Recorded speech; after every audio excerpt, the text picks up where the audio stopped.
Good evening on the TheSuffolkRam. Middlemeister. Welcome to our mid-series Doctor Who review, look back, Recap. discussion of the series so far, season 12, Doctor Who, episodes 1 to 5. We're going to, just do my shirt up, we're going to be looking at the 5 episodes been out so far, discuss them, talk about them.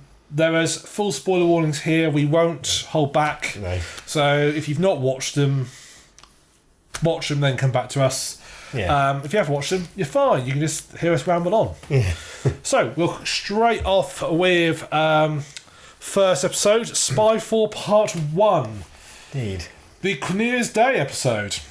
Yeah. It should be Christmas Day, but it should be Christmas Day. Yeah, it doesn't work on New Year's Day. It has to be Christmas Day, but there we go. Yeah. That's what we've got. Yeah. So, thoughts? I really enjoyed this one. The early part of it, I thought that was sort of quite a good episode. You know, we had these interesting aliens, didn't really know where they came from. There was that element of sort of mystery and quite a bit of intrigue. I liked the beginning where it was kind of trying around the globe a little bit, all these various sort of secret agents and spies. Yeah, and same various, scene. Yeah, sort of various parts of the world being taken out. Then you find they discover that woman, they kind of just like a husk, like she's been reprogrammed, her DNA has all been altered. Yeah. And there's not really anything left. And then you kind of get...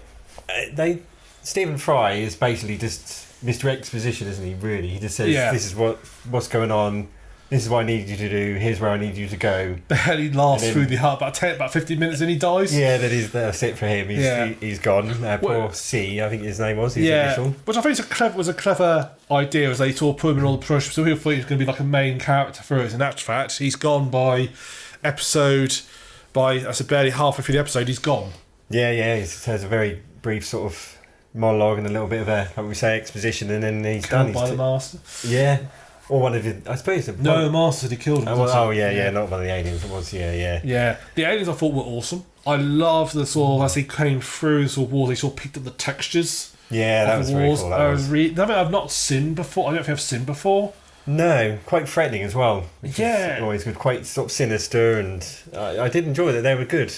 Yeah, and the fact that you don't really know a lot about them, that's, I think, the creepy aliens, ones that we don't know a lot about, and I kept quiet on. No, I enjoyed. Having Lenny Henry's in it, not only having seen him in comedy before, seeing him in this was a real shock. Like, wow, he can really actually do bad guy really well. I knew he'd be good because Chris Chibnall used him in season 3 of Broadchurch, and that season's a bit hit and miss, but he was very good in that as well. So I knew he could do it, but he does fit in really well with the sort of the shady Doctor Who kind of villain character. He does fill into that sort of well. No, I must say I was really fascinated, and I thought I'd love to. We might as well discuss part 1 and part 2 as we go because it's going to flow in. Yeah, I thought the storyline was very. I thought someone was very interesting. I liked the way it sort of changed gear at the end of part 1 to part 2. There's although it's all kept the same themes. The first was all about who are they, what are they, what they're doing, and the second episode is, we're going to have to do a bit of a time jaunt to sort this all out. Yeah. Once you know the Masters, kind of, I like how they kind of revealed that as well, like the Spy Master, and he's just stretched out the Master bit, and he's back. So the second episode kind of revolved more around their relationship again, didn't it? Kind of re-establishing their, his obsession with trying to always show off to the Doctor. At any time period, he's always trying to get her attention. And I really liked the Master in this one. I liked the new actor. Yeah, he's a lot more sinister, but with a bit of he's got a bit more of the sort of he comes across as charming and funny, but actually he's psychotic underneath. Whereas John Sims always felt like a comedy cat Master, and they're really taking that seriously. Yeah, he always. And Missy was very much on the. I could never take her seriously because she's always the one-liners, always the quips, and so forth. Whereas he's got a lot more darker edge to it, which I really liked, and it's more close to how the original Master was. Yeah, I did love Missy, but she was brilliant. But she was more of a comic. You kind of loved her, in a strange way. You were really entertained by her, but. He did feel more threatening than he's felt in a while. Yeah, just he really did. He's so unpredictable, like you say, he's insane. So you don't, if Gallifrey was still what it was many years ago, he'd probably be in a asylum for Time Lords. Yeah, you're probably right. He'd probably be in a straitjacket and kept safe away from everybody. But because there none left, he's just kind of out there running wild again. Yeah, no, I thought it was really good. I did feel, just while on to characters, I did feel that some of the like Graham and Yaz, I had a couple of problems with. Graham, I felt was being given very much the idiot role. You know, Common Cosmic was very idiotic. I just felt that they made him seem quite dumb.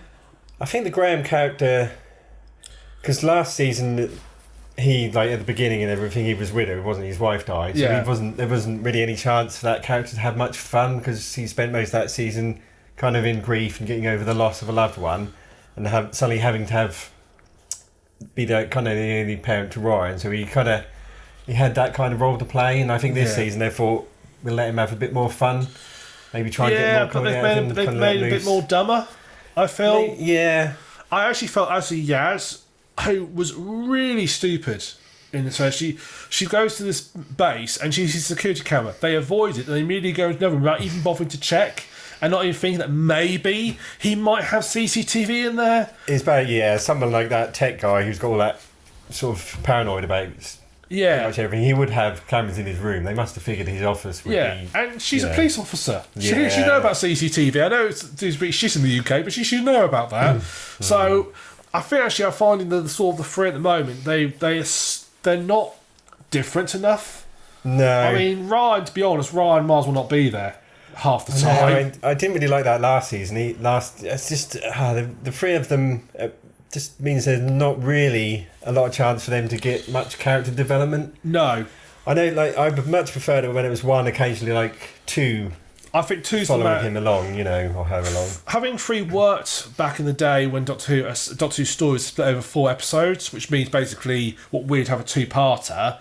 That's how it was, and every story was split over 6 episodes, so it'd be equivalent of like having a 3-parter now. Yeah. Then it works. You can split people up more, and that's what they can do. But in a single episode, it's really hard to split people up, and that's what I find that they struggle with, is that they split people up and it doesn't quite work. No. It worked well with Nardole, with like you had the main companion, then you had like the Doctor's kind of buddy along with him. Yeah. So there was like a companion, then like a secondary one who would appear not in every episode, but appear when needed. Yeah. And I think 2's the magic number. I think 2 extra is the magic number. It's enough. You can split them off, and they can have different storylines and so forth. You can split them off and do that. But 2 is that sort of magic, and I think that works well. I think that the 3. I mean, I said Ryan basically not pointless having him. Yaz is really varied in her smarts. Yeah, very underdeveloped, that character. They're all a little underdeveloped, really. Yeah, I think Ryan has a brunt of it though. Yaz, I think it's a bit more developed. We know a bit more about Yaz's. And also, I don't think it helped that the actor playing, I forgot his name. Is it Mandip Gill as a Yaz? Toysin Cole or something like that. Yeah. I feel that perhaps he's been told to play him as a little bit quite quiet. Yeah. And it just makes him sound dumb.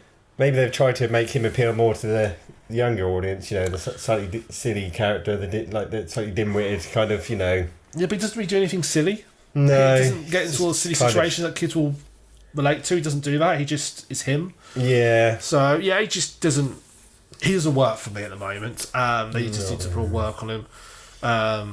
But I think that's the only thing with my criticism so far is that they've not been that well developed, the other characters, so much this season. That's very what my strong opening, though. Really good, strong episode. Really good pairing. I did that thing again that they did so well in the past, where the Doctor Who does better than most TVs. Those kind of like, oh man moments where you sort of grab your head and you're like, oh, I can't believe that, is that really who that is, or that kind of stuff, where those great moments, The twist at the end between 1 and 2, where the Master is revealed, that was incredible. That was, oh my god, no. Because it took me a second to twig, and to both saying to twig when he sort of like, when I saw, he's the bad guy, I didn't twig he was the Master immediately. Yeah. It took me a second to twig. I was like, oh my god. And the only thing I felt though was that the first episode felt like it ended, but then it carried on. I remember saying, maybe a little bit. I kind of enjoyed the ending, but I know what you mean. It did kind of seem to have a few endings packed together. If it was like, if it ended where like there's a bomb on the plane, and the Master goes and leaves and teleports the Doctor to that place at the same time, that would have been a good ending. But then they wait for the bomb to blow up. That's all. I think they wanted to show that in that particular moment, the Doctor had kind of lost. There was nothing she could do in that moment to help. And bomb plane would have been enough. Yeah, but the bomb went off. Normally, she stops it with a screwdriver. Yeah, but that's what I mean. If she got pulled away, if you had it, so it could still end where she, like her alone, but then like the bomb on the place is designed. Are they going to disarm the bomb? Are they going to get that showed in the cliffhanger? And I thought actually that sort of took away a bit from the cliffhanger by doing that. Maybe a little bit, but if you come straight back to a plane exploding and then trying to save the plane landing, that might have been a bit of an overpacked beginning to the next one, trying to cram too much in. But it worked for me. But I know what you mean. I get what you mean. Sort of that moment of what's going to happen next, kind of. Yeah, it's sort of like thing. Wow. Oh, it's still going. Yeah, I kind of get that, but I also liked how episode sort of turned it round, and it became much like. Here's the Doctor's stuck in the past. She's alive. I mean, as soon as I saw, I thought that's it. As soon as she spoke to that lady called Ada, I thought I bet it's Ada Lovelace. Yeah. Knowing a bit about history of computing, I knew about Ada Lovelace. I thought I bet it's serious. And then when she's like, yeah, that's Ada Lovelace, Charles Babbage, different engine. I thought it was neat and her going to sort of World War One, meeting like when the first sort of person dropped into France. Yeah. My sister's actually wrote a book on spies dropped into France and so forth, and she said that first one she wasn't very good. Apparently she wasn't that. She got caught very quickly. Yeah. So I like that. I like how the Master became a Nazi, kind of, Yeah, which is quite a brave step for Doctor Who. Actually, it's quite a brave step to actually cast their sort of. The bad guy as an actual Nazi. You actually put him into the ranks. I also like the fact that they explained how he was able to get. That disguise, didn't he? Yeah, because I said to him, I don't know how he got to be a Nazi. Yeah, I was thinking that as well. But then they obviously thought of that and made it so it's clear. Yeah.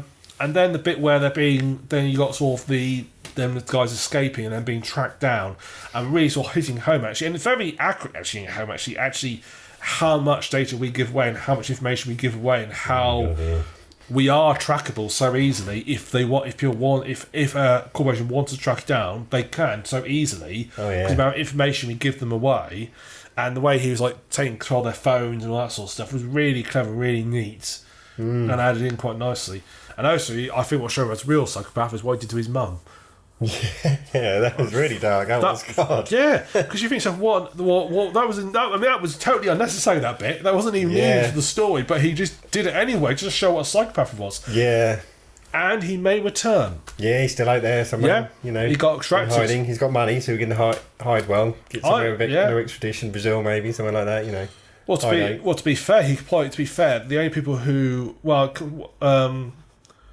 his address was broadcast to everybody, wasn't it? So you can't just hide away. But yeah, it's really interesting. Really, it's an interesting, different idea of what is in humanity, turning them into hard drives. Yeah, I thought I was something that's not really been. I'm sure there'll be some unique Japanese anime from like 1982 that did the same storyline, because it always is. But it's something that I've not seen the idea before. I mean, The Matrix was the closest by the idea of having humans as batteries, which was a stupid idea and should have gone with their original plan. Yeah, they've touched on it in movies occasionally, but you don't really get much of it in television. So, not the idea that they've had things of movies people post stuff down into their brains or like use part of their brains as stored and so forth, but not like the whole person is just turned to a hard drive and that's it. They're basically autonomous and dead. There are a lot of good characters actually. He was a good villain. I liked Agent O before he became. It was revealed he was the Master. He was an interesting character then as well. Yeah. I remember thinking at the time it was interesting. He had all those files on the Doctor. I thought, that's interesting. Yeah, and it made sense. And also he come across as very quiet, almost like... I wouldn't describe it, but almost like he was like sort of slightly autistic maybe. He's all like very quiet, very reserved and a little bit not good with people, and actually fact, you realise it's all just an act. Yeah, all that tech he had, and things like that to stop them from getting in, and Yeah, but that's not totally out of the because Doctor Who has done that with humans. Have had similar tech before. That's not totally outlandish. No. So it didn't ring any alarm bells to me. Like no, because Doctor Who's done similar things with human techs, showing them stuff they can't physically do. I suppose those monsters will be back as well. I guess they were because they were from a parallel universe, weren't they? Because they trapped one, didn't they? And then they swapped that alien with They teleport didn't they? They swapped her back into the cage, so they swapped them over. Because she was trapped in their world, wasn't she? Yeah, they seem to sort of teleport by... Sometimes they can teleport by swapping people, and sometimes by just doing it. I wonder... That seems a bit... That wasn't really explained why sometimes they swap people, sometimes they didn't. I think they only swapped on that occasion because the thing was trapped. I think... And he probably planned it anyway. He probably thought, we'll bring her, her back. Yeah, but the Lady Lovelace was being swapped in and out. Yeah, it's possibly... So, it's an interesting one. Choose to do. But I think they'll be back. Yeah. And I'll be interested to see, because I'm sure the Master will be back. If he's not back by the end of the season, I'm sure he will be. Yeah, no. Plus, we got our season plot. We did indeed, yeah, that was brilliant, that was. Yeah, so that's going to be an interesting one. That does come up a bit later. Yeah, they teased it a little bit, didn't they, at the end of the first part one, by him telling her everything you've been told is a lie. Yeah. And then it comes right back at the end where she goes to see what's happened, and it's all been... He's pretty much nuked the whole place. Yeah. And she goes... He leaves like that holographic message thing saying it was him, and then talking about the timeless child and... excuse me, and all the stuff that's going to, build up for the rest of the season. Yeah. Which I do love a season arc. I talked about that last time we was talking about the show. I always love it when they have something runs all the way through. I do as well, and it's they have the right balance of not making it too heavy-handed. Yeah, just little hints and nods to it. Yeah. Yeah. So we'll definitely come back to it in a short while as well. Yeah, we will. Right. So that's Spyfall. So, next up, Orphan 55. The low point, I think is fair to say, of the series. Yeah, I enjoyed this one more than you did. But the problem was with this one, which you did pick up on your review, it was kind of... You meet a character, you sort of get to the place, and then they all go off in their separate ways. You meet a character, and I'm like, oh, she's quite an interesting character. Then all of a sudden it flips to this elderly couple, and I said, oh, they've sort of, they've moved on to that side. Then it moves on to like a mechanic and his kid, and then it of course the kid is better than the mechanic because they always are. Yeah, that's a trope that as old as time. Yeah. Then obviously the security breach happens, and they all try and escape, and the old man it seems to get it, and a few people die. I was like, well, one thing happens and it moves on to the next thing, and that, like you said, there's the pacing. It's way too much. Yeah, it's too much one episode. Yeah, they crammed too many sort of characters and subplots and stories into one thing. The old man thing was weird. Like, okay, they got him, gone. Oh, let's go find him. Okay, we can't find him. Oh, no, he's knocking the outside. Oh, let's go rescue him. Oh, I shot him. Yeah, no, I've where the fuck was he? Well, at least show us. I mean, was she lying? Yeah, it was weird, wasn't it? Yeah, maybe she was lying. Yeah, it just felt like very much that the person who was writing it was just throwing stuff in, and it felt unscript edited. It felt no one sat back and looked at the script and gone, actually, this is too much. They should have cut it down a bit because moments didn't really have much impact because there were so many of them. No. Like when you find out it was Earth, they move on so quickly after that. You're not given any time to kind of, think, and then the twist at the end that person was her mother, and it's like, oh, really? You just keep throwing twist after twist, and of course she turns back up, just throwing twist after twist after twist after twist. Like, it doesn't need this. It's just too much. Yeah. I must admit, I thought really poor, if I'm honest. I didn't totally mind it while I watched it, but it's one of those things that I think I got about half. I sort of was enjoying it initially. I got really rattled by that awful costume right at the start of that, furry reject. Oh yeah. With the stupid tail and. I thought, you look like a cross between a furry reject and the new Cats film. It's awful. I thought that's like classic Doctor Who. That's like 1986 Doctor Who would do something like that. Yeah, and it's like that. She just looks stupid. And then the whole thing of Ryan chatting up that woman so quickly. She's sort of like you've literally exchanged 5 sentences, and she's like already coming on, already sort of like warm relationship. And again. It's built up, but really not necessary. Yeah. There's no payoff. Again. Yeah, it's the security team and what's happening there, and it's just too much in one episode. Too bad pace, and I don't like the fact they could have left it with this is what Earth put to Earth after global warming. They could have left that. But no, it's just at the end they had to have the Doctor do a monologue about why this is bad when you got to change things. Yeah. And I was like, oh God, god, a bit preachy, wasn't it? This is what this mistake they did last year, though. This is what the mistake they did with the Rosa Parks episode, which was very good. Apart from they had their little preachy bits, and there was another bit. I can't remember the other thing there was. They did a similar thing. They got a bit preachy about stuff, and that's when it's at its weakest. That's when it goes from being entertainment to oh fuck off. Yeah. Oh, shut up, the Doctor. Shut up. You're preaching to the choir here. We know, and it's all that is. Anybody else not bothering to do anything about it? No, that was a bit. Yeah, that sort of stuff is a little bit heavy-handed sometimes on Doctor Who. It's been more noticeable a lot since Chris Chibnall's. It's been more noticeable since he's been involved. Yeah. It was never quite that bad. Also, Earth has actually been destroyed before in Doctor Who. In fact, they did say it's one possible future, though, didn't they? Yeah, they had to put that in there because someone probably realised, Chris, you do realise that the trial of the Time Lord, Earth is actually wiped out in that one, and they go to it after it's all been wiped out. We've already got what happened to Earth after it all got destroyed story. Who was that? It wasn't a Chibnall one, was it, that episode? No, it wasn't. I shortly did not load up IMDb for this part, so it's all right though.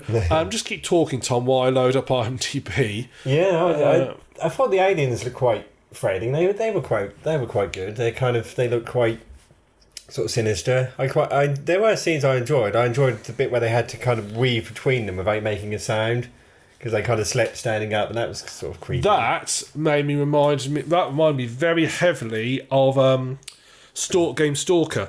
In Stalker, there's this bit where you go down like this group of monsters called Bloodletters who look slightly similar actually, and they sleep standing up, but they're basically blind, but they can hear, so you have to creep your way through them. Like the cliff is in Resident Evil. A lot of sort of movies and video games have done that sort of thing. Right.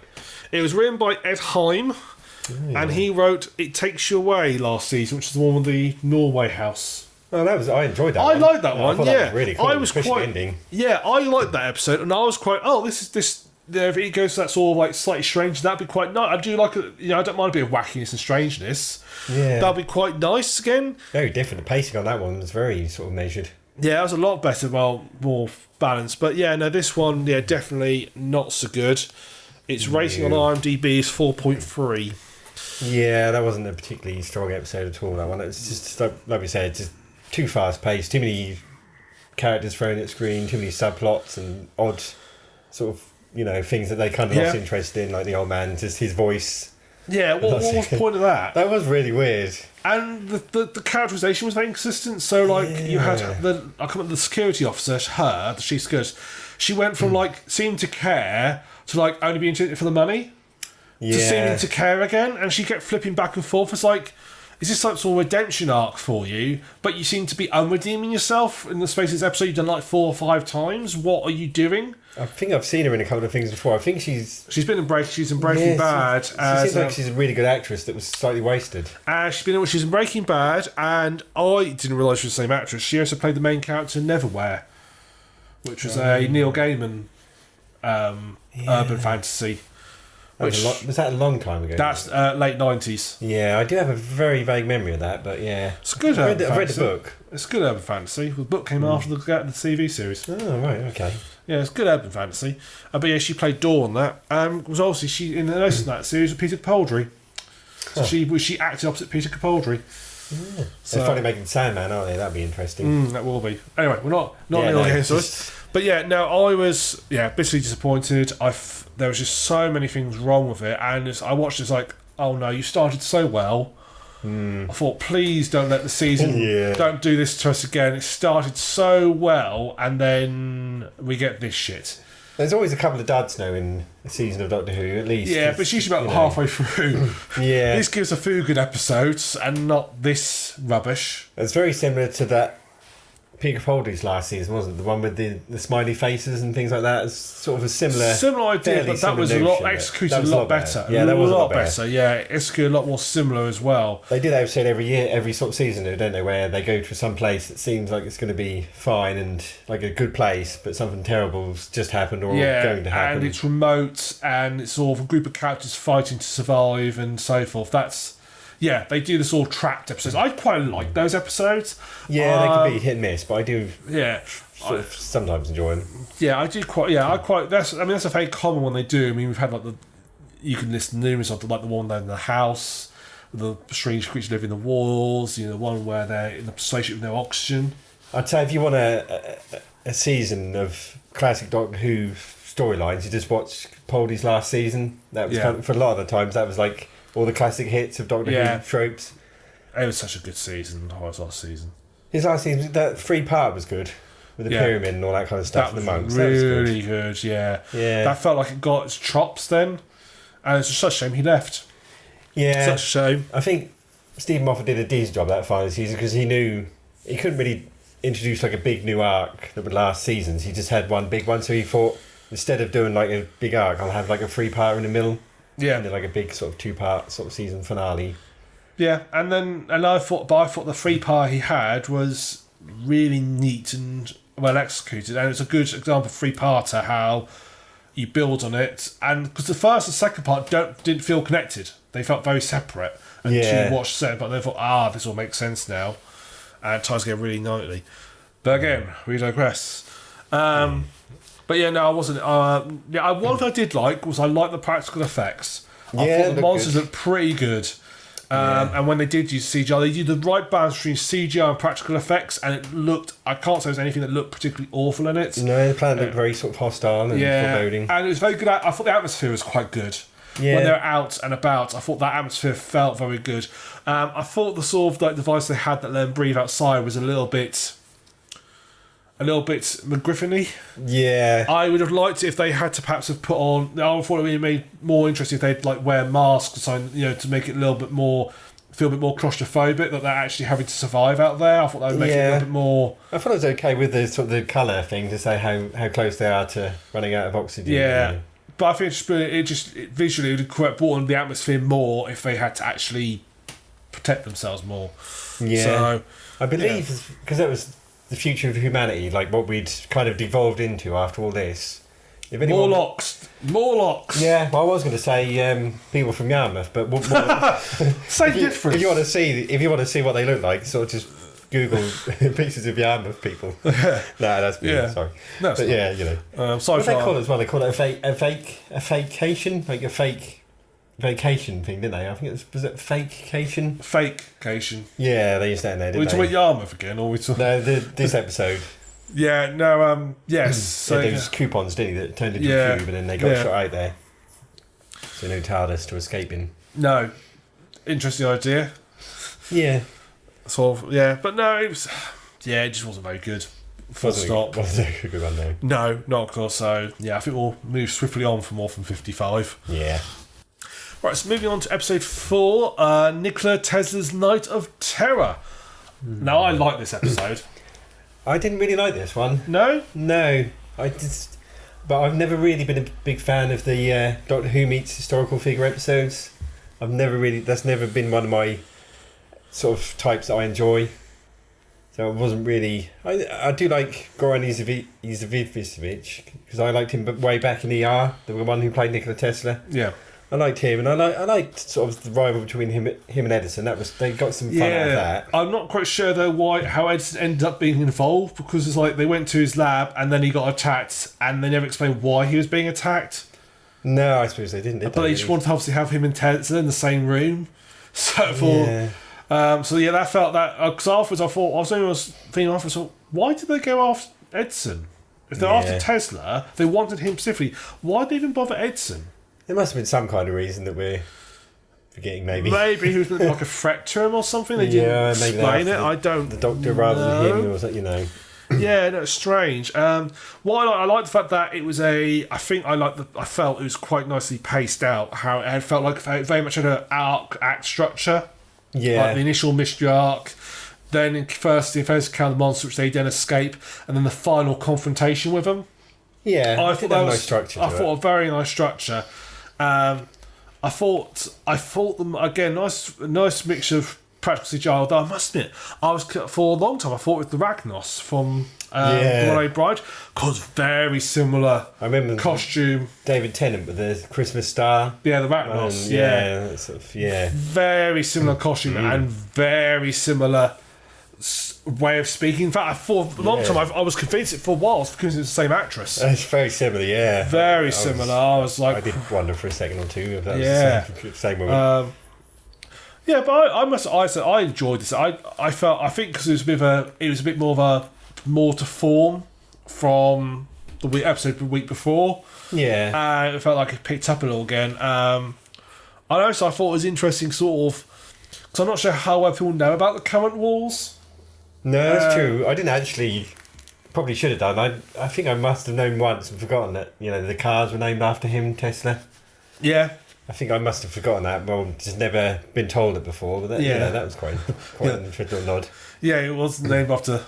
It wasn't called Elon Musk's Enjoyable Afternoon. So he was. No, I thought the guy played Tesla did it well, but I'm pretty sure Tesla didn't have an American accent. Probably not. Because he wasn't from America. He was from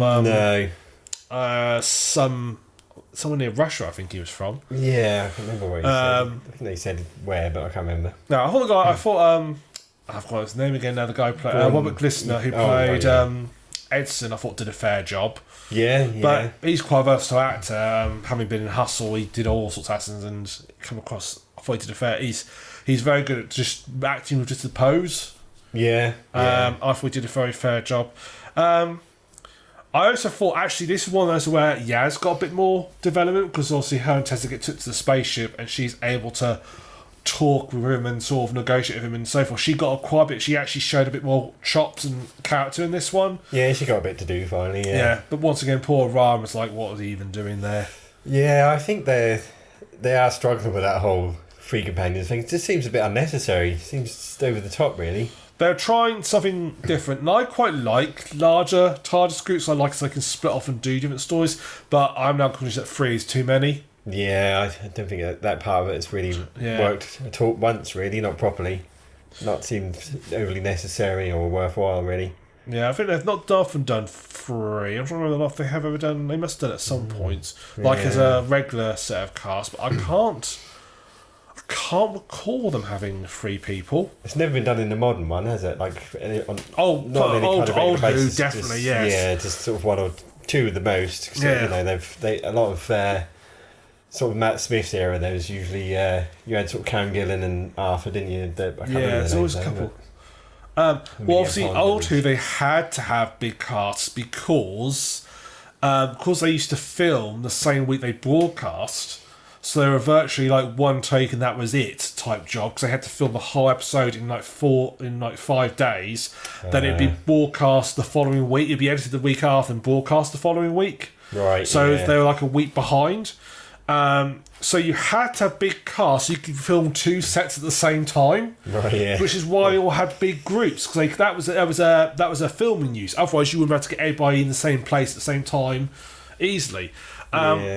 Which is what, and the ones where they were all together, they tend to have smaller sets because they didn't have to. They split people apart. Yeah. So it's a practicality thing, and also again the episodes were longer. The standard story was equivalent to a 2-part episode. So again it worked. But we're going back rehashing what I said. But that's practically why in the old series. But a new series, I can't. I want to say I think there has been at least a couple of occasions, but I can't remember one off the top of my head where they've had 3 TARDIS crew as a regular thing. I think the workload is still... I think that's why they cut it to 10 episodes, partly, because a lot of the previous Doctors have complained about the amount of work that is involved in the show, how much time it takes away, so they've cut the episode number, so they could have still gotten away with 1 or 2 companions and still filmed... they didn't split up that often, the sort of the group, so... No. I think, Terrace allows you to... focus your production more on, you can spread your budget a bit easier, can't you? Because you can, if you're the same budget, you could spend more on CGI per episode. Yeah. More than props and practical effects per episode than if you've got first. Because 3, that's a big difference. That's 5% more way for your money to go. So that's all definitely helps it. But then I expect a better quality to doing that, and then you went with all for 55. Yeah. And... So, I expect it to be more choosy. But yeah, I mean, I like this episode. I like the more I do like a sort of a well done historical episode, particularly if it targets proves a point in someone's history. I mean, I also think the Van Gogh episode is very good. Yeah, that is the casting of that one for him is just incredible, really. Yeah, even if he kept his accent, absolutely spot on. Yeah, but he did a fantastic. He not really knocked it out of the park. Yeah. And I just said that I like the structure. I said the forces were okay. The monsters looked quite good when they were out on the streets. Yeah, and they were chasing them. That was quite good. That was quite sort of, they had a certain threat to them, which was quite good. Yes, they did. And I also like the start of it. How it started very. How's Ted's going to get involved with this? I like that as well at the very start and what was going on and how it all neatened together. The monsters did make me think. The monsters that didn't actually know how any of their stuff worked made me think of those ones from Star Trek. Oh yeah. From next year their monsters have no idea how all their gear works. No, because they'd stolen most of it, hadn't they? Yeah. Tried to repurpose it, but they didn't. They were just kind of trying to manage their way through space, but they didn't really, like you said, didn't really know what they were doing for the most part. Yeah. That was quite an interesting little twist that they sort of, just cobbled together other people's stuff and didn't really know how to use it. That was quite nice. Yeah, and explains. Yeah. Good tension at the end. It kind of built to a nice ending, a nice crescendo. That was quite effective. Yeah, and I like the fact how it ended. It ended on a. You felt it was going to end on like almost like sort of a really happy ending, but actually they correctly and historically accurately didn't do that.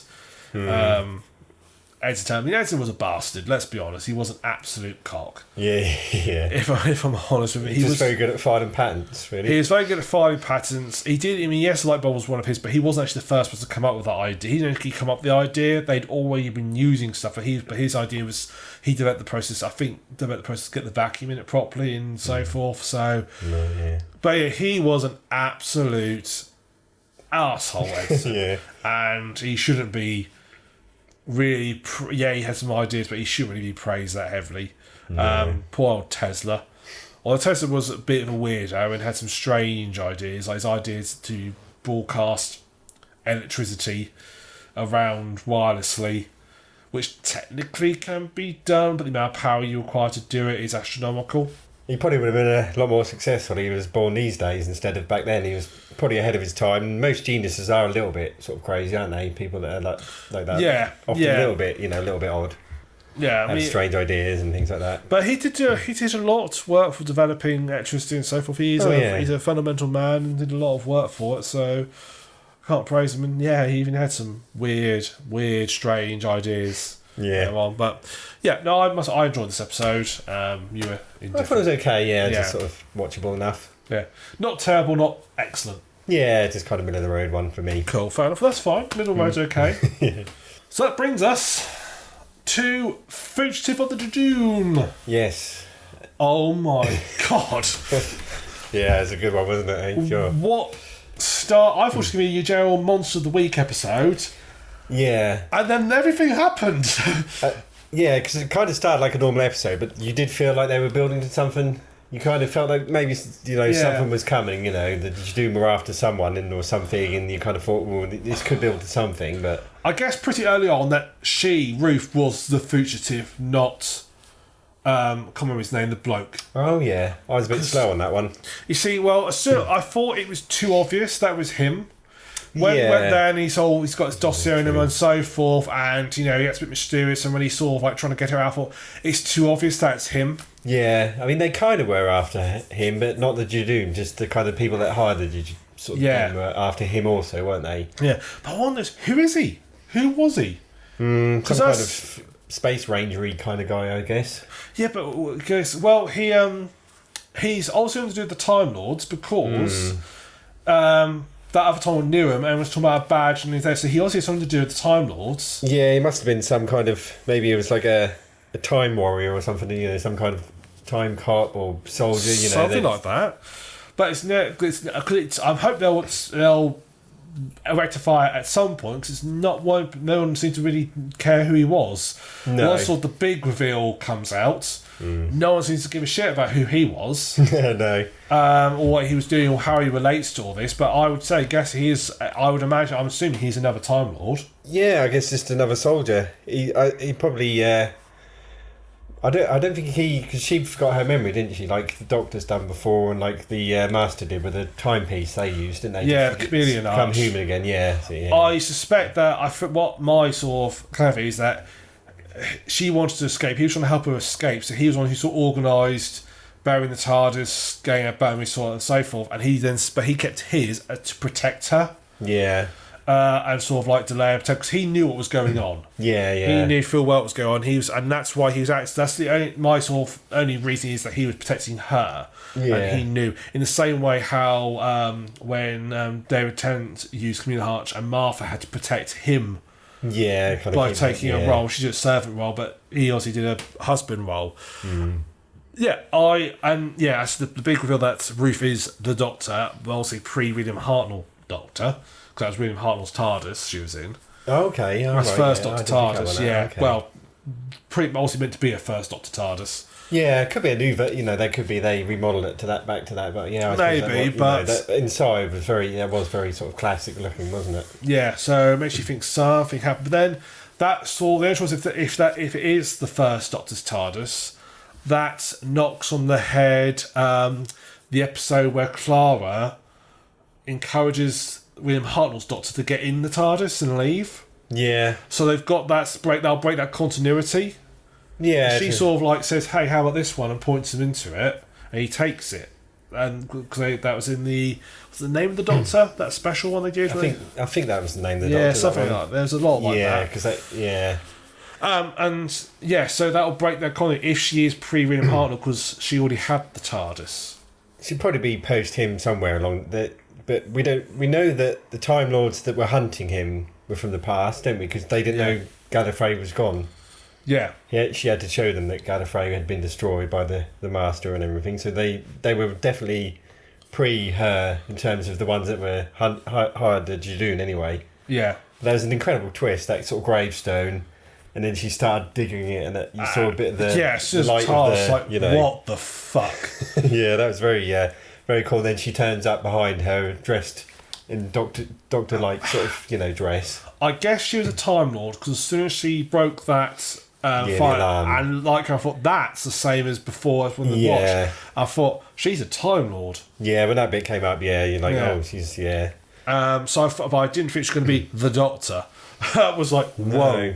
No, that I was not expecting. A much more militant version of the Doctor. Yeah, which might again maybe was meant to be like sort of calm down at some point. The other trouble is though is that the Doctor only gets a limited number of regenerations. He gets 13 regenerations, which he's used up. Yeah, they've broken that now, haven't they? Now. Yeah, but he got them given back to him at the end of his life. The Time Lords gave him another set of regenerations. If she's prior to that, that breaks it early. Yeah, I don't think it's as straightforward as her being the Doctor now. No. Because the Master's come back this season. We'll mention it shortly. Jack, Jack is back, isn't he? Yes. So I think there's more going on than just these characters showing up. I think there's something happening with time and her, and I think maybe different dimensions, even bigger. Maybe like an alternative dimension, we've already had alternative timelines. Possibly. Maybe he's from maybe she's a different Doctor number one from a different timeline. Could be, yeah. Which will explain why they don't know could explain why they don't know each other. Yeah. Because at some point their paths diverged.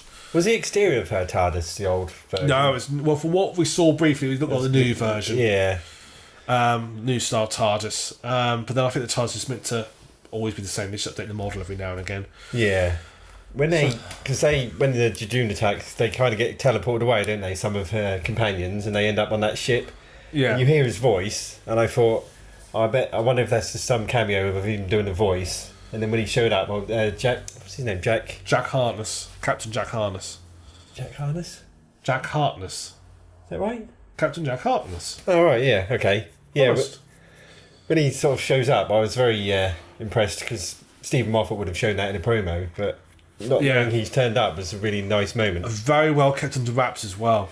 Yeah, they did sort of stuff, didn't they, where like they took him from a special location, put him in wrapped him up in the car journey, had umbrellas all around him when he went into the studio and all that kind of stuff to make sure no one got any photo of him. And the fact that he was they're also in a single set all by himself, and they could have a very skeleton crew. Yeah, very few people. But it's impressive. It's very hard to hide that sort of stuff these days when everyone's got a camera phone. I suppose it just goes down to a lot of the crew would have known. In the same way, they did the same when the Doctor was going to David Tennant. They filmed that at the time, but they literally did it one night after everybody had left. Yeah. They sort of got a few people to say behind, so can you stay behind, but don't tell, we're doing something, we don't tell anybody you're doing it. Yeah, they don't bother with that anymore, do they? They just tell us way ahead of time now, the new Doctors anyway. Yeah, they do. But the first time they did it, it was obviously, because a lot of people who were young didn't understand the idea of Doctor regenerating, and also it's going to be a shock to everybody, he regenerates the first season. Yeah. So really, neat on. And Jack coming back was like, Jack's back. Yay. So I sort of miss Captain Jack. Yeah, he's a good character. He's good fun, isn't he? They probably felt like they mentioned it in the show that he was maybe a little bit too cheesy to carry on working, but it was very good. You could go too far. Little Captain Jack goes a long way. Yeah, I like the first sort of 2 seasons of Torchwood, and I really loved the one with the children and everything, where he had to basically burn his own grandchild. So he's very big character now. I went off Torchwood where at the end of the second season they killed everybody off pretty much. Yeah, that really bit, what the that was fuck, a bit much, really? Wasn't it? Yeah, I did like the one with the children and the aliens, how they took children years ago and they were back and things. I'll be honest with you, I didn't watch Torchwood after the second season. I was so pissed off because they killed so. I like that character. I like all these characters. You killed them all. It's like, really? Yeah. I know you're trying to be dramatic, but kill one of them off, okay, but kill them all. I mean, and it was a bit silly. But that Jack character, because when David Tennant finished his run of the Doctor, when he gave Jack that note about the guy next to him, and Jack said that was kind of his way of forgiving him. He meant after burning his own grandchild. Yeah, that was a very dark episode. That was. Yeah. Just to save sort of many more children, but it was nice to see. I don't know if that's going to be like presumably he'll be back at some point. I wouldn't have thought that'd just be a one-off and then not see him here. I'm sure he'll return. It'd be very random. Otherwise, it'd be very random for him to just turn up in one episode and not turn up any others. Intriguing warning as well about the single cyberman. Another sort of plot thread that's been thrown in there. Yeah. So it's a cyberman. Is he the timeless child? That's another character coming back to the Doctor, isn't it? Sort of the Cybermen again. All these familiar foes and friends all sort of coming back. Yeah, which is good. I mean, I think it's right that you don't go bored. You don't need a Dalek episode every season. You don't need a Cyberman episode every season. Yes, there's all the mainstays like monsters you've made off, but you don't need them every season. And actually, they get overused, which happens like the Angels. The Angels got overused. I mean, it's nice to see the Jadoon back. I like the Jadoon. Yeah, they work well. They Bodo type stuff. I like all look that. A bit silly, but they kind of look quite good this time. But I thought the main one, the sort of commander of the Mohawk, she, I said he in the film, but she's actually she. Yeah. I thought the animatronic was amazing. They did a much better. They did look a lot better than they normally. Expressive. Yeah, you could actually tell the expressions. Really, they've really done a good job of actually making this alien face expressive, and you could actually re-watch she was thinking. Yeah. Just like that, I thought that was really well done. I thought that I like the Jadoon. I did enjoy him in this episode. They do make fun of him as well by calling him like space rhinos. Yeah, which is what everybody talked about when they first come in. Yeah. But no, I like them. I was glad to see him back. Yeah. But again, the trick is not to overuse them. Have them back, but then don't use them again, because if you overuse them, you end up the Angels. Yeah. So when they got overused and they sort of lost their little bit, their threats. She had her horn ripped off, didn't she? That was the Doctor. Oh yeah. Being a bit. That was a bit. On. Yeah, that was a bit. Wow. Okay. Again, is she actually the Doctor? Yeah, there's no possibility she might not be the Doctor. They did have identical DNA, didn't they, from the screwdriver at least? Anyway, yeah. And she scanned. Clone. Yeah, could be, but I think there's something. I'm sure we'll find out. Yeah, I'm sure we'll find out by the end of the season. But it's very exciting sort of revelations. It was a really like you said, you're really one of the best episodes they've done in a long time. Very much, Really, yeah. Lots of shocks and lots of excitement for what comes next. Yeah. Lots of sort of big moments. Yeah, in one and episode. a real surprise as a midway episode. I was not expecting it to be this. I was expecting it to be a normal episode, and and it was like, oh, Captain Jack's back. Wow, okay. Yeah. She's the fucking Doctor. Yeah. Whoa. When she got changed, that was kind of cool, and stood behind her, and neither of them knew the other one was the Doctor ahead of time. You know, she didn't. No. Once they both knew who they were, they couldn't recognise each other, so they don't know if there's one's from one past or the future or the present. You know, they don't know what's who's the most recent one. Yeah, exactly. So really interesting. No, marvellous. So I think we need to wrap up by discussing what we think is going to happen in the future. So obviously, I mean, there's I saw on the preview there's a picture of a Cyberman in it, so and he looks a bit Rasware, so that's also the lone Cyberman. Yeah, Timeless Child. Yeah, this season's really hard to kind of predict, take a stab at what's going to happen. No, you get the feeling that he's put in lots of red herrings because you got lone Cyberman, Captain Jackson put in there. Both are possibilities, although I'm not sure he's not really timeless because he carries on aging. Yeah, that's true. He kind of almost lived forever, didn't he, up until a certain point. Well, he becomes the face of Bo, eventually. Yeah. But he got pulled out of the time, which is why he can't die. So he's definitely... But I think he's... it's hard. I think Tom Shaw's not been revealed yet. No, I wouldn't have thought so. No, I don't think someone we've met. The lone Simon, I think there's a possibility someone who's got put to the...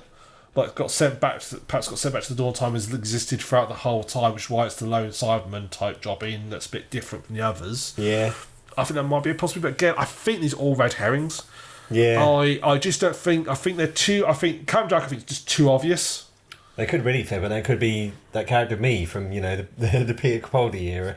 That'd be interesting, yeah. Yeah. But she was already a special character anyway, so they've sort of done it with her because she sort of existed in time.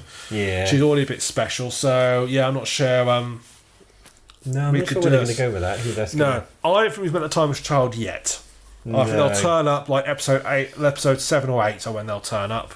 Yeah. Or who they are will turn up. Or it's gonna be someone random like the window cleaner, like on episode 1, who's in the background as the Timeless Child. We just never knew. But then I suppose one of the Master. Yeah, could be Ryan. Yeah, that would be a twist. Ryan is the Timeless Child. Yeah, that could be why there's 3 of them, so they can expend one of them as a shock. Well, I still thought I was also expecting Graham to die last season. Yeah, I mean you say yeah.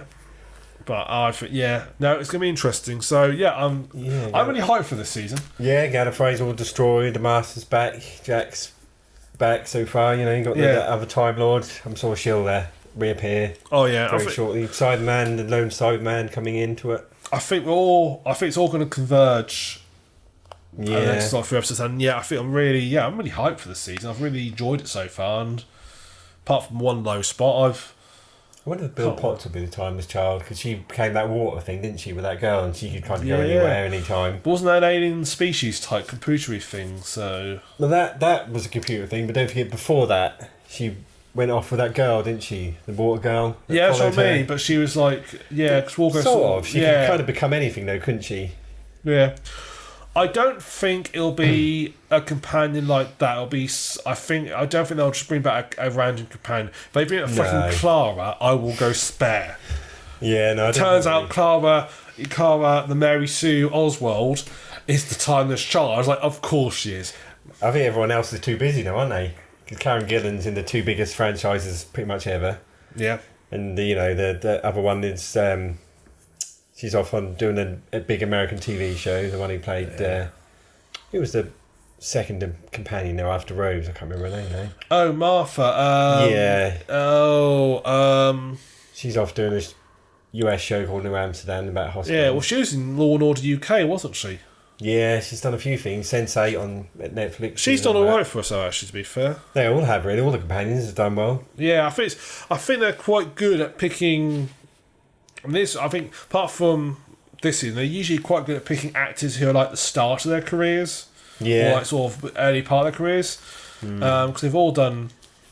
Yeah, pretty darn well. Matt Smith's done well for himself. He's in The Crown, wasn't he? The first 2 seasons of that. Doctor Who, I think, is a lot more of a stepping stone. The past, people used to think of a bit of a kiss of death, but actually, it's a lot more of a stepping stone. It's still got quite prestige around it now. That's because they've only except for Chris Everton, they've all done 3 seasons, haven't they? They haven't gone too long, so they get typecast. Yeah, they've kind of done it for long enough and then moved on, and they've almost always gone straight into something new. Well, Jodie's confirmed for season 13. Yeah, she said she wasn't really supposed to say it, but she said she'll be back. That'll probably be her final season. They usually do sort of 3 seasons and then the specials mixed in, don't they? Yeah, which always feels really short. But then I forget that was actually quite common time frame for the older Doctors. Yeah, that's if you know. I was thinking the other day, because Doctor Who original run ran from 66 to 86. So 20 years, and this one's been running from 2005. It's only 5 years off, actually matching the original run. Yeah, which is very weird to think that actually. I mean, back in 2005, if anyone realised it's going to make it this far, no, they probably this long. Especially the BBC recent, even sort of now, they don't really do anything other than that sci-fi that's a success. They've tried various sci-fi shows, other time travel ones, and ones on sort of people relocating to new planets, but they never really work. Doctor Who's the only sci-fi show that they kind of have any success with. I think sci-fi shows, unlike lots of other shows, need time to establish themselves. Yeah. And Doctor Who had the advantage when it hit the ground, it was already established, so it hit the ground, it was had new. A fan base and... Yeah, it had enough people support it and had enough background lore that could hit the ground running. Yeah. Whereas a new sci-fi, I think you got when he first comes on, it's got to build an entire world very quickly, and they simply don't get the chance to do that. No, I think the last sort of sci-fi that I saw, and there aren't that many great sci-fi that really this is absolutely amazing. I think the last one for me would be The Expanse. Yeah, which is now on season 4. Yeah, that was inspired by Steve Noonan, and it got cancelled and then bought by Amazon. Yeah, well, that's Sci-Fi cancelled it, but then Sci-Fi's America's not got a very good reputation, and then Amazon, because Jeff didn't have much of a budget even. No, Jeff Bezos likes Sci-Fi, and he liked Expanse. He bought it specifically, and fantastic series. And if you've not watched The Expanse, you really should. I keep meaning to get. I did watch the first couple. I couldn't really get into it. It's slow burning. I will get into it. I think, it's very slow. The first. Not just express this, but the first season's very slow burning. It probably takes about halfway through before it really starts to keep. But they are doing the right thing. They're establishing the world. Yeah. And then season 2 really sort of ramps up, because I think basically season 1 to halfway through season 2 is like the first book. Then season 2 to sort of midway through season 3 is like the second book. So it's like, I think that's right. Or was the last part of season 2 the second book? But some of the cast had a Doctor Who did that right as well, didn't it? Getting Christopher Eccleston as the first Doctor, someone that was well established and had a good reputation. I think that was obviously a Russell T Davies fan favourite as well. He's often used, but that was a good choice bringing him in. And they got some big names in it first time. Well, I say big names that were well known in the UK for the UK. Yeah, people. A lot of guests. They've sort of guests in pretty much every episode. People were very surprised by Billie Piper, mind you. And they were like, "Well, yeah, really, that singer?" And then she knocked out of the park. She did a very good job. I think they'd be so careful the first season. The first season could have really made or braked it, but I think they did a really good job. And then Simon Pegg, didn't they, in the first series? Yeah, Simon Pegg was in it. They had lots of quite well-known characters in it. Still, you'll never beat Peter Capaldi. He was my favourite Doctor. Matt Smith's mine. Because he probably had the best run of really good episodes as well. He had probably the most great episodes. He did. You're right. I'll give him that. He had a very his episode one was a lot. Season 5 was almost a hit every single episode. Yeah, Capaldi unfortunately was very up or down. Yeah, season 8 was a tragedy, and then 9 was one of the best ever, and then 10 was just sort of good. Yeah, very good. Yeah, he had a really bad luck first season. He had a bit of trouble feeling like he had a proper run as well. He never, he had one really, really good season, but it was hard to hit for him to establish a long run as the Doctor. It felt a bit staggered with him, but I did enjoy his performances. What I liked him was he felt very different to the previous. I mean, Matt Smith was although he was good, it was similar to Tennant in a lot of ways. Yeah. Chris Evans and Tennant were quite different. Matt Smith was similar. It's very. The Poldry is a little bit more. Poldry was a bit more out otherworldly.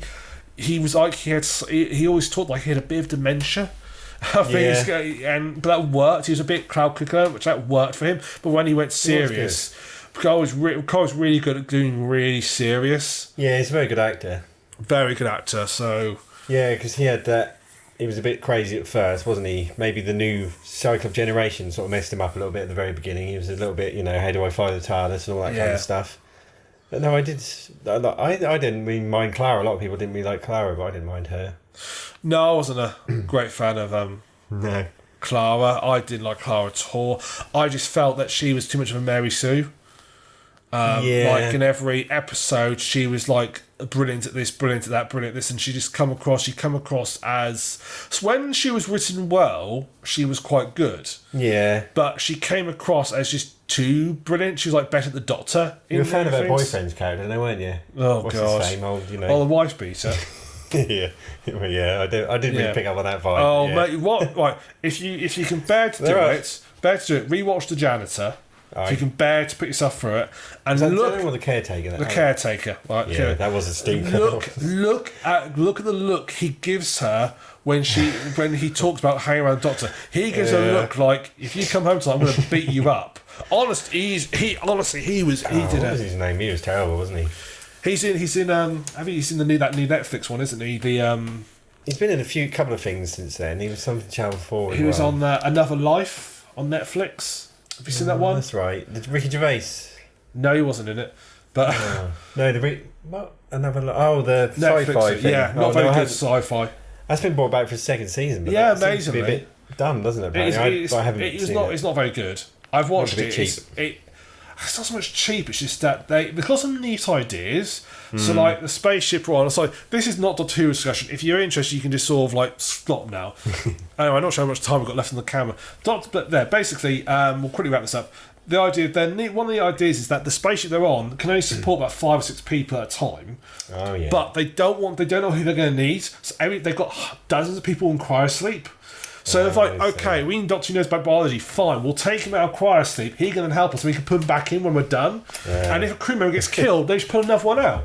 Yeah, I see that. That's a really neat idea, and it works quite well. But it slips from being serious drama to like teen drama to like. Maybe they'll do better the second season. Yeah, maybe so. It's got Kate Sackhoff in it. It's just good. But there's a lot of stuff set on Earth which is frankly awful. There's like bits where they go. Cheesy. There's a split between something going on Earth and the spaceship.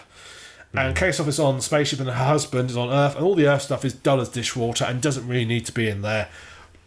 The case of it varies, but one who played Danny Pink. Oh, Danny Pink. Yeah, that's his name. Was it Danny Pink? Yeah. I think so yeah, that's right. He plays the AI on the spaceship in Another Life. Oh right, okay. And he comes. He's a lot more relaxed in that one. Must have been happy when you saw him though. Oh, it was amazing. I thought I'll give him another chance. Perhaps he was badly written in Doctor Who. This is a good chance. And yeah, he was all right. Yeah, I think most things are badly written in that season of Doctor Who. Yeah.